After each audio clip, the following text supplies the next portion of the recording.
Mr. President, the United States is one day into a government shutdown that Senate Democrats have forced on our country. Let's take a look at where we are. Last night, a bipartisan majority of senators, Republicans and Democrats, voted to avoid this. A bipartisan majority voted to advance a non-controversial bill that already passed the House and which the President has already said he'll sign. Of course, like any compromise, this funding bill cannot be all things to all people, but this bipartisan bill does what we need to do right now. It ends this pointless, irresponsible shutdown, funds the government for our troops, our veterans, and millions of vulnerable Americans, and extends health coverage for millions of children in low-income families. None of my colleagues on the other side of the aisle can point to a single thing in the bill that they oppose, not one thing. That's why a bipartisan majority voted for it last night.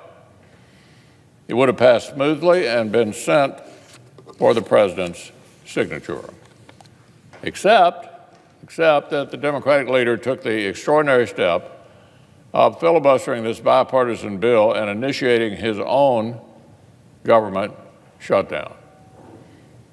Why? Well, because, he explains, the President would not give him everything he wants on the issue of illegal immigration in one afternoon in the Oval Office. That's it. That's it. Leaders from both parties have spent months negotiating long-term fixes for immigration policy, government spending, and other important priorities.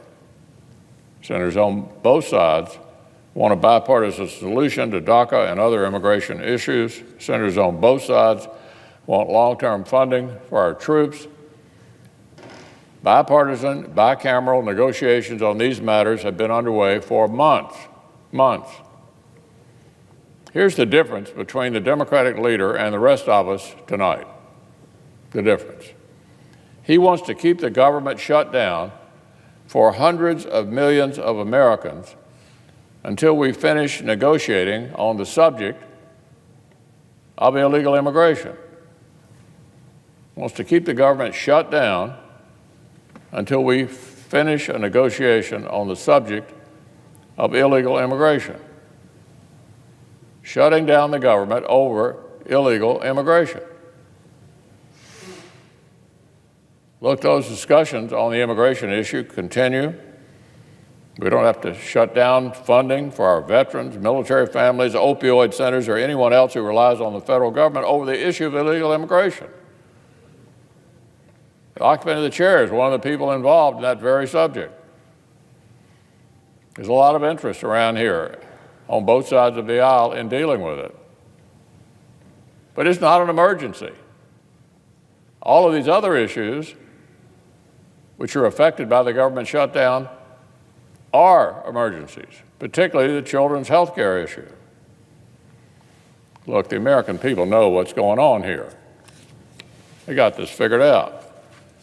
A survey this week shows that a majority of Americans say funding the government is more important than passing legislation on DACA.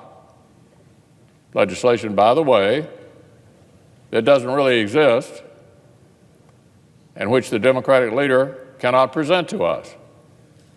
We hear a lot of talk about it, but we haven't seen it. Fewer than half of Democrats, in this poll I'm talking about, fewer than half of Democrats say that dealing with DACA is more urgent than keeping the government open. And these numbers came in before Americans picked up their newspapers this morning. When they did, they read from the Associated Press exactly who is responsible for this chaos. From the AP, Democrats blocked a 4-week stopgap extension in a late-night vote, causing the fourth government shutdown in a quarter of a century. You might say they pinned the tail on the donkey. The New York Times, not exactly a bastion of right-wing sentiment, put the blame exactly where it belongs. Senate Democrats blocked passage of a stopgap spending bill to keep the government open. Now, Mr. President, Senate Republicans remain ready and eager to end this totally manufactured crisis. This is not a crisis. It's a manufactured crisis. We voted to avoid it entirely in our bipartisan vote last night. We're ready to vote again. All the country needs is for the Democratic leader to withdraw his filibuster and let a bipartisan majority pass this bill and reopen the United States government. Earlier today, I asked for consent to move up a vote on this bipartisan solution and to end the craziness today. Democrats objected. That won't work forever.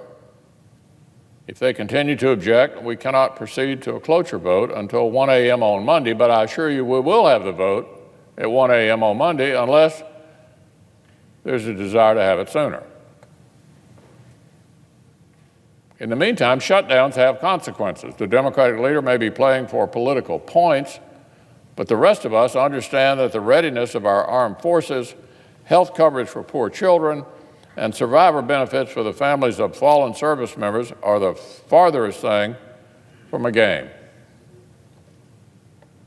Playing with all of those lives over the issue of illegal immigration. Congress has a lot of work to do.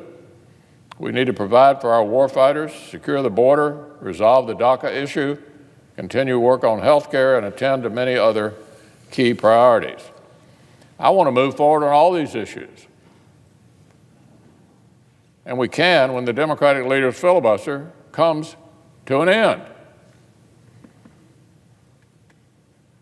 Because these talks are only being delayed, not advanced, but delayed by the Democrats' filibuster and the Democratic shutdown it has created. So I want to assure the American people we'll be right back at this tomorrow. Say again to the American people, we'll be right back at this tomorrow and for as long as it takes.